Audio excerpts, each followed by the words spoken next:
लग चुकी है तलब मंजिल की, अब खुद को आग में झोंक देंगे। कि लग चुकी है तलब मंजिल की, अब खुद को आग में झोंक देंगे। ठोकरे कहती है मारा जाएगा, कि ठोकरे कहते हैं मारा जाएगा, हौसले कहते हैं देख लेंगे, हौसले कहते हैं देख लेंगे। जय हिंद मेरे प्यारे साथियों, आप सभी को मेरा बहुत बहुत नमस्कार। मैं हूं आप सभी का अपना mentor and educator SF sir. मेरे प्यारे साथियों, आज के इस सेशन में जो मैं आप सभी के जहन का सवाल का जवाब लेकर के आया हूं वो बहुत ही खास है, तभी आपने इस वीडियो के थंबनेल पर क्लिक किया है। मेरे प्यारे साथियों, मेरे जितने भी कक्षा 10वीं और 12वीं के भाई बहन हैं, सभी के जहन का जो सवाल है वो यही है कि भैया अभी जून आ चुका है, मई बीत चुका है, भैया अभी तक हमारे तैयारी में जो है वो भूचाल, वो भौकाल कुछ नहीं आ रहा यार। कुछ वो अंदर से जो धधक होनी चाहिए वो धधक नहीं है अभी तक। तो मेरे प्यारे साथियों, इस वीडियो के बाद मैं ये उम्मीद करूंगा कि आपके अंदर वो धधक आ जाएगी, इसीलिए इस पूरे वीडियो को बहुत ही ध्यान से, इत्मीनान से सुनिएगा, ठीक है। तो आइए मेरे प्यारे साथियों, हमें सुनिए आप गौर से और इस वीडियो में कवर किए गए एक एक पॉइंट्स को समझिए। मैं जो आपकी इस वीडियो में आपको बताने वाला हूं वो आपका लक्ष्य कैसे आप तय कर सकते हैं और क्या होना चाहिए उस पर बातें करेंगे। सिलेबस पर कैसे फोकस करेंगे इस पर बातें करेंगे। कंसिस्टेंसी कैसे पढ़ाई करनी है इस पर बातें करेंगे। गोल कैसे सेट करने हैं और क्या होने चाहिए इस पर करेंगे। सेल्फ इवैल्यूएशन क्या होता है इस पर बात करेंगे। और मेरे प्यारे साथियों, बहुत सारे मेरे भाइयों बहनों का ये सवाल है, कमेंट्स में भी रहता है कि प्रत्येक सब्जेक्ट को कितना समय दे, भैया कितना समय दे। और मेरे प्यारे साथियों, सबसे खास सवाल का जवाब इस वीडियो में मिलने वाला है कि भैया हम क्वेश्चन आंसर याद तो करते हैं, भूल जाते हैं, तो क्वेश्चन आंसर कैसे याद करें कि लंबे समय तक हमें याद रहे, ठीक है। तो इन सारे सवालों का जवाब हम आपके लिए लेकर के आए हैं, ठीक है। तो मेरे प्यारे साथियों, आपको मैं इधर की चीजें बताऊं उससे पहले आपको मैं आपके समय से रूबरू करवा दूं। मेरे प्यारे साथियों, अगर यहाँ पर लिखा हुआ समय देखें तो यहाँ पर 8 मंथ्स लिखा हुआ है, जून जुलाई अगस्त सितंबर अक्टूबर नवंबर दिसंबर और जनवरी। मेरे प्यारे साथियों, 1 2 3 4 5 6 7 और 8 महीने हो जाते हैं।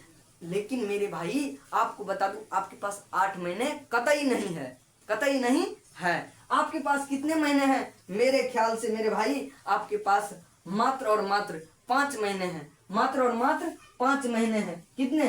5 महीने, मात्र अक्टूबर भर, मात्र अक्टूबर भर। ये कैसे है? तो मेरे प्यारे साथियों, ये मैं आपको बता रहा हूं और ये वीडियो खास तौर पर कक्षा 10वीं और 12वीं वाले भाइयों बहनों के लिए है। तो मेरे जो भी कक्षा 10वीं और 12वीं के भाई बहन हैं उनके पास भेजें वीडियो, ताकि वो भी आज की इस सेशन से समझ सके और अपने तैयारी में एक नई जो है ऊर्जा लाए और वो धमाल मचाए, ठीक है। तो आइए, आपके पास मात्र भाई साहब 5 मंथ्स है। कितने? 5 मंथ्स। ये कैसे है इसको जानिए मेरे प्यारे भाइयों। मेरे हिसाब से आपको अक्टूबर तक जो है, अक्टूबर तक आपकी सिलेबस कंप्लीट हो जाना चाहिए। क्या? सिलेबस कंप्लीट हो जाना चाहिए। क्या?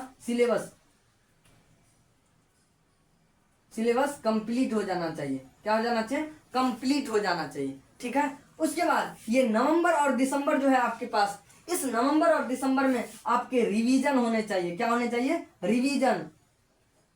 रिवीजन होने चाहिए, ठीक है, रिवीजन। और ये जनवरी जो है ये आपके लिए प्रैक्टिस का काम करे, प्रैक्टिस, ठीक है, ये आपके लिए प्रैक्टिस का काम करे, ठीक है। तो मेरे प्यारे भाइयों, आपके पास सिलेबस कंप्लीट करने के लिए मात्र और मात्र जून जुलाई अगस्त सितंबर और अक्टूबर है। आपके पास मात्र 5 महीने हैं, ठीक है मेरे भाई। उसके बाद ये नवंबर दिसंबर ये रिवीजन का टाइम आपका होना चाहिए और ये जनवरी आपका प्रैक्टिस, मतलब आंसर राइटिंग करना, किस तरीके से अपना रिप्रेजेंटेशन करना है, इसके लिए होना चाहिए। तो मेरे प्यारे साथियों, ये जो आप करेंगे, अपना सिलेबस कंप्लीट करेंगे, ये किस तरीके से करेंगे वो यहाँ है, ठीक है, वो यहाँ है। इसके बारे में आपको बताऊंगा, ठीक है। तो अभी से धैर्य रखना और इस 5 महीने में कैसे करना है अपने सिलेबस को कंप्लीट, किस किस बातों पर ध्यान रखना है, किस किस चीजों को बहुत ही ध्यान से, इत्मीनान से सोचते हुए और समझते हुए अपने तैयारी को बेहतर बनाना है, वो हम आगे समझेंगे। आपके पास मात्र 5 महीने है मेरे भाई, उसके बाद 2 महीने।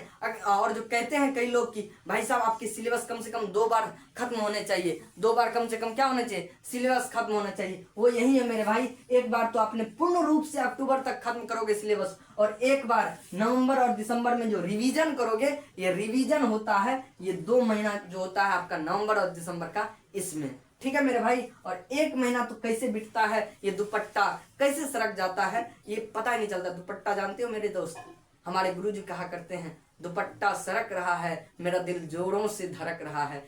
जानते हो दुपट्टा दिन और रात को कहते हैं। आपको पता चला कैसे मई बीत गया, हाँ जून आ गया, आप फिर से इस वीडियो के तलाश में आ गए। मेरे प्यारे बच्चों, आज से आप अपने आप को वो संकल्प, अपने आप से संकल्प लीजिए कि अगली बार अगले महीने हमें ये वीडियो ना देखना पड़े। ठीक है, अपने तैयारी में इतना मग्न हो जाएंगे। ठीक है, तो आइए जानते हैं यहाँ से। ठीक है, तो मेरे प्यारे साथियों, हमारा जो पहला पॉइंट है ये है लक्ष्य तय करें। ठीक है, सबसे पहले आप लक्ष्य तय करें। अभी तक अगर आपने लक्ष्य तय नहीं किया है, आपके अंदर वो भूचाल नहीं आया है, तो आप क्या करें, पहले लक्ष्य तय करें कि आपको कितना लाना है। 100% आउट ऑफ 100% लाना है, या फिर 90%, या फिर 80%, या फिर 60%, मात्र फर्स्ट डिवीजन लाना है। और सेकंड डिवीजन का भी सोचना भी मत मेरे भाई। और फर्स्ट डिवीजन का, अगर आप बिहार बोर्ड से हो तो फर्स्ट डिवीजन भी मत सोचना। ठीक है, जो बच्चे मेहनत नहीं करते हैं, लास्ट टाइम में भी अपना बेस्ट दे देते हैं, वो भी फर्स्ट डिवीजन कर जाता है। हमेशा ये ध्यान रखना, हमेशा इस पर मेहनत करना कि हमें अच्छा स्कोर करना है। ठीक है, फर्स्ट डिवीजन सब ला लेता है यार। ठीक है, आज के समय डबल पैटर्न होता है। हाँ, तो अब मेरे भाई सबसे पहले लक्ष्य तय करो कि आपको कितना स्कोर करना है।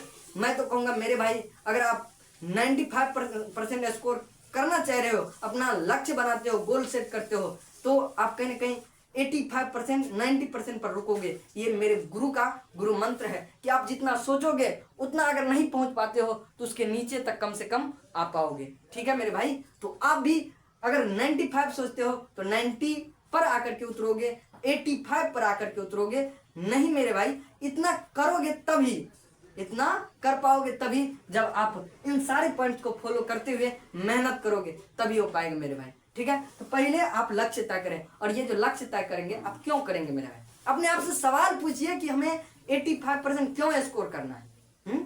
85% अगर आपको स्कोर करना, क्यों करना है। ठीक है, वो आपके कई सवालों का जवाब हो सकता है कि आपको 85% क्यों लाना है।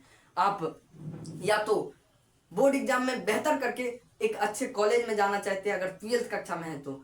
अगर आप कक्षा 10वीं में है तो 12वीं बोर्ड में, अगर 11वीं में जाते हैं, अगर 10वीं में अच्छा रैंक लाते हैं, जिला टॉप करते हैं, स्टेट टॉप करते हैं मेरे भाई, तो आपके लिए, आपके पीछे बहुत सारे कंपनीज आजकल एडटेक है जो कि आपका रास्ता खोल देता है, आपको इतना रुपया दे देता है कि आप अगली कक्षा में बहुत बेहतर तरीके से एक अच्छे इंस्टीट्यूशन में जाकर के पढ़ सकते हो।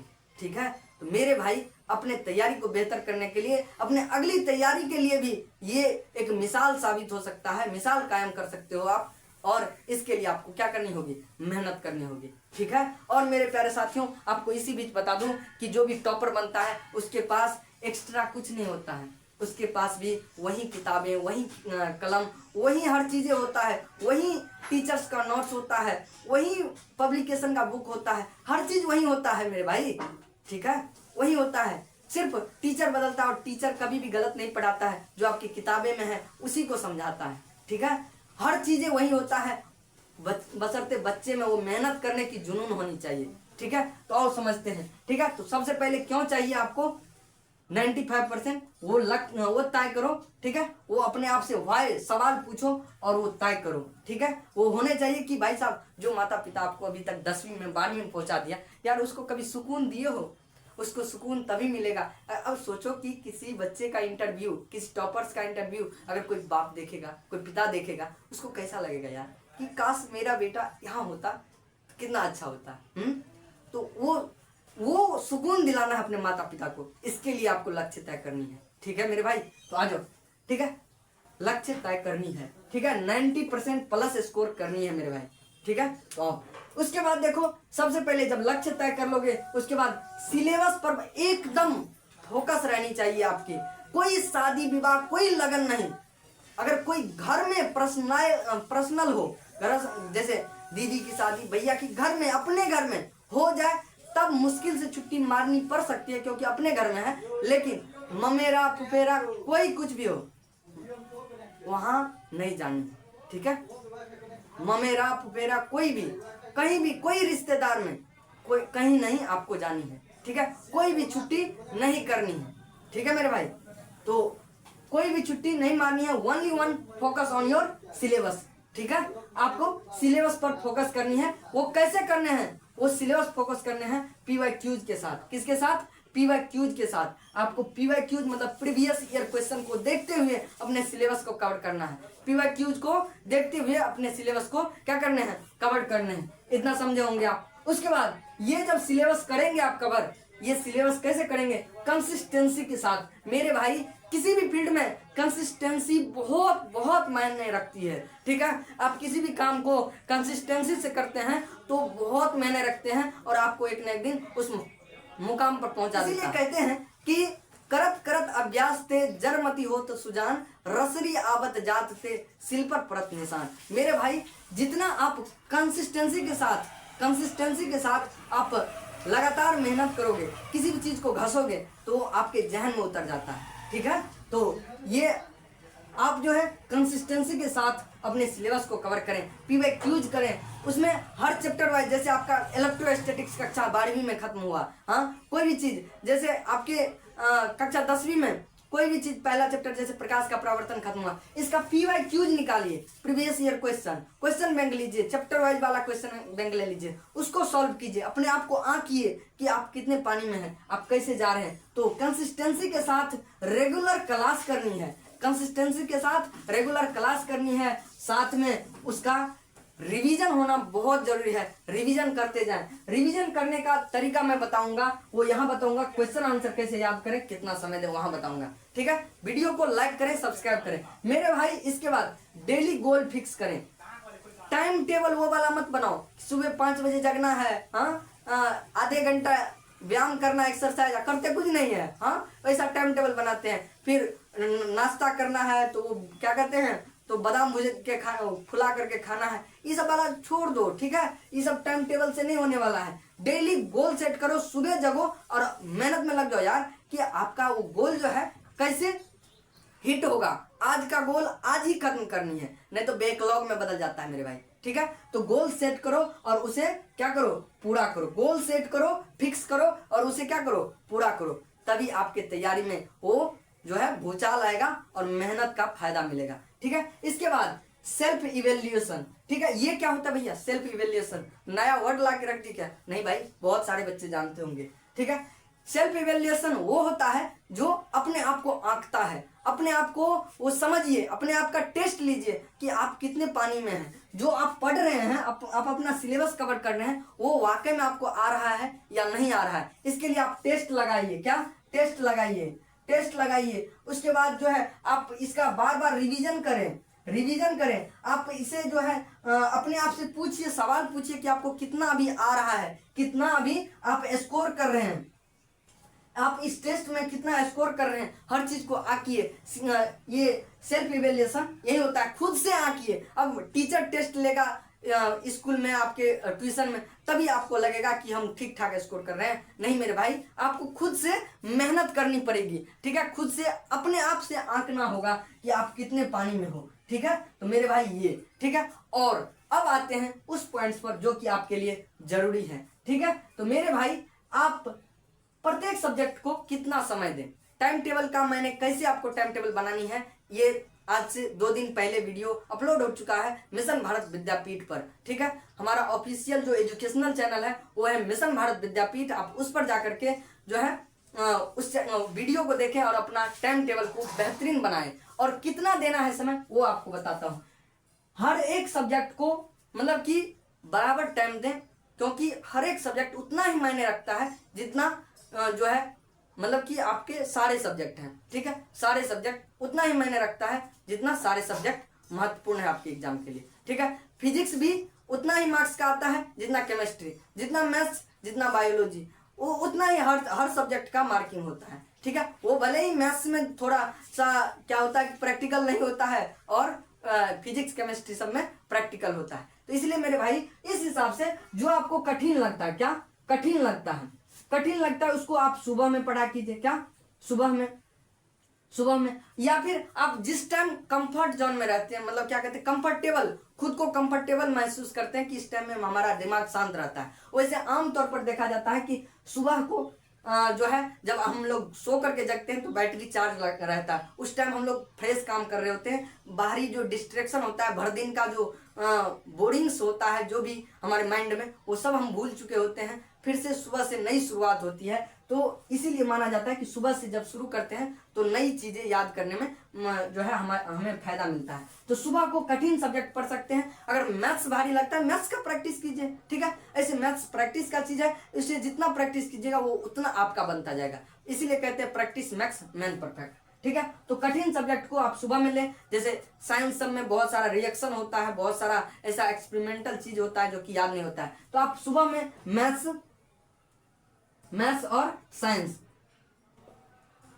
साइंस जैसी चीजें जो है आप कब पढ़ सकते हो, तो सुबह में पढ़ सकते हो, ठीक है। उसके बाद हिंदी इंग्लिश, उसके बाद आपका जो एसएसटी होता है, एसएसटी, ये सारे सब्जेक्ट जो है आपके, ये आप दोपहर में पढ़ सकते हो। क्या दोपहर में पढ़ सकते हो, ठीक है। उसके बाद आपके जो सब्जेक्ट होते हैं, इसके बाद यही तो सारा सब्जेक्ट हो गया। मतलब आपके अगर कक्षा 10वीं में है तो ऐसे आपके पास अगर साइंस में देखो, ये कक्षा 10वीं में साइंस और मैथ्स होता है, ठीक है, इस तरीके से। और इस तरीके से हिंदी इंग्लिश और एसएसटी होता है। अगर आप कक्षा 12वीं के छात्र हैं, क्या अगर आप कक्षा 12वीं के छात्र हैं तो आपके पास जैसे इसमें आप पढ़ सकते हो केमिस्ट्री, सुबह को केमिस्ट्री पढ़ सकते हो। हम इस पर इधर लाके लिख लेते हैं, ठीक है।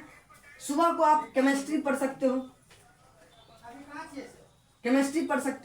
उसके बाद आप फिजिक्स पढ़ सकते हो और मैथ्स भी सुबह को बना सकते हो। अगर 12th में हो तो मैथ्स इस टाइम में मत पढ़ना सुबह में, ठीक है। उसके बाद याद करने वाला चीज जो केमिस्ट्री और फिजिक्स का है उसे ज्यादा पढ़ना। अगर तुम बायोलॉजी बैकग्राउंड से हो, यहाँ पर बायो पढ़ लेना, ठीक है। ये दोपहर मत समझना, ये सुबह की बात कह रहा हूँ, ठीक है। और दोपहर में जो है आप प्रैक्टिस एक्सरसाइजेज करने वाले सब्जेक्ट को कर सकते हो, ठीक है। तो ये आपके लिए रामबाण होगा, ठीक है। और कितना समय दे, तो आपके लिए 2-2 घंटे बेहतर हो सकता है कि आप 2 घंटे जो है सुबह में दे दे, 2 घंटे शाम मतलब कि दोपहर में दे दे, और शाम में आप 2 घंटे दे सकते हो। और 2 घंटे ये रिवीजन होना चाहिए। आपको दिख रहा है वहां पर, हाँ थोड़ा आ रहा है, हाँ ये आपके रिवीजन होने चाहिए, ठीक है। और पूरे दिन का जो सार है, मतलब कि पूरा दिन आपने क्या क्या किया है उसको आप रिवाइज कीजिए, ठीक है। तो ये रिवीजन का 2 घंटा होना चाहिए। 2 घंटा जो है आप इस तरीके से कवर कर सकते हैं, 2 घंटा इस समय।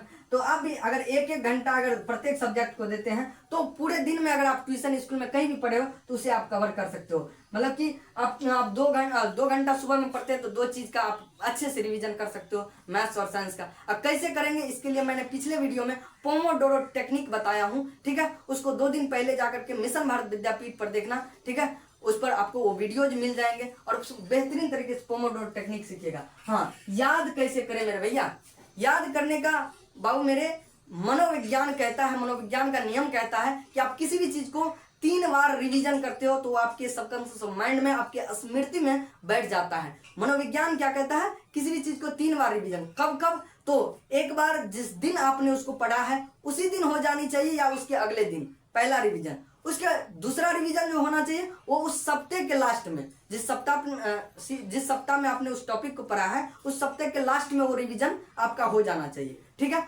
और मेरे भाई उसका जो तीसरा रिवीजन है वो उस महीना के लास्ट में हो जानी चाहिए, ठीक है, उस महीना में हो जानी चाहिए। तो याद करने का, आपको याद रखने का ये सबसे अनोखा तरीका है, मनोवैज्ञानिक तरीका है।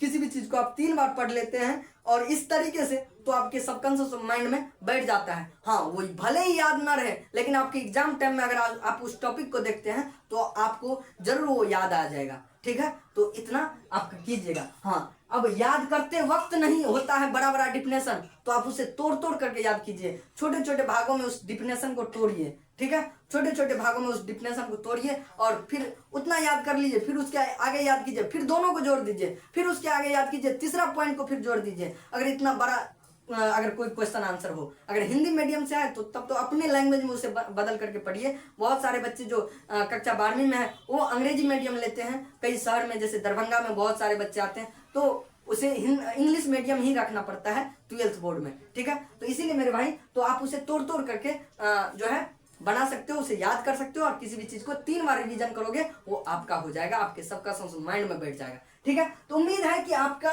जो ये सार है इस वीडियो का वो आप समझ चुके होंगे। आपके पास मात्र 5 महीने हैं जिसमें कि आपको सिलेबस खत्म करने हैं। अब जैसे जैसे गुरुजी पढ़ा रहे हैं वैसे वैसे पढ़िए, सिलेबस को समझिए और उसको जो है क्वेश्चन बैंक कीजिए। अगर आपको चाहिए किसी भी चैप्टर का जो मेन पॉइंट्स है, मेन चैप्टर का जो टॉपिक्स है, तो आप हमें कमेंट्स कीजिए, आपके लिए हम हर एक वीडियो लाने का प्रयास करूंगा, ठीक है। तो उसके बाद रिवीजन करने के लिए नवंबर और दिसंबर का टारगेट बना लेना कि हमें अक्टूबर तक खत्म कर लेनी है। और प्रैक्टिस अभी से भी आप कर सकते हो, जो चीजें आप याद करते हो उसे लिखते रहिए, ठीक है। कभी अगर समय मिलता है तो 5 मिनट 7 मिनट लिखते रहिए, हंसते रहिए, मुस्कुराते रहिए। शाम को 1 घंटा अपने लिए जरूर निकालिए, कहीं घूमिए फिरिए, दोस्तों के साथ गप लड़ाइए, ठीक है। और गप वो होना चाहिए जो आपके लिए बेहतर साबित हो, आपके चाहे मानसिक रूप से या फिर आपकी तैयारी जो आपकी पढ़ाई है उस रूप से, ठीक है। ऐसा ना जो आपको निगेटिव बना दे, ऐसा कभी मत करना, ठीक है। तो उम्मीद है कि आज का ये सेशन बहुत बेहतर लगा होगा और आप जून से पढ़ करके एक बेहतर भूचाल ला सकते हो, अपने तैयारी को बेहतर बना सकते हो। तो आप इस वीडियो को लाइक करो, ठीक है। आप अपने तैयारी को इस तरीके से बनाओ यार कि अपने माता पिता को एक दिन सुकून दिलवाना है, मेरे बेटे ने टॉप किया है, मेरे भाई ने टॉप किया है, मेरी बहन ने टॉप किया है। इस तरीके से आप अपने पिता को सुकून देना, आप अपने माता को सुकून देना, अपने उन हर रिश्तेदारों को सुकून देना जो तुम्हारे लिए सोचता है। अब थोड़ा सा एक जो है मेरे भाई, हमको कविता दिख गया कुछ देर पहले, मैंने कहीं से लिखा था, ठीक है, कि ये कविता कहता है गौर से सुन के तब जाना, ठीक है। अभी हम वीडियो को एंड करने वाले थे, दिख गया, ठीक है। वीडियो को लाइक करो और इस कविता को सुनो, ठीक है। कह रहा है कि धधकती हुई आग ना सही, कि धधकती हुई आग ना सही, चिंगारी ही जलाए रखना, कि धधकती हुई आग ना सही, चिंगारी ही जलाए रखना। 15 घंटे पढ़ाई ना ही सही, क्या 15 घंटे पढ़ाई ना ही सही, 5 घंटे ही बनाए रखना। 15 घंटे पढ़ाई ना सही, 5 घंटे ही बनाए रखना। मरना भी नहीं है, रन छोड़ना भी नहीं है, मरना भी नहीं है, रन छोड़ना भी नहीं है। ये संघर्ष के दिन है, ये संघर्ष के दिन कठिन है, ये संघर्ष के दिन कठिन है, ये बात दिल को बताए रखना। ये संघर्ष के दिन कठिन है, बात दिल को बताए रखना।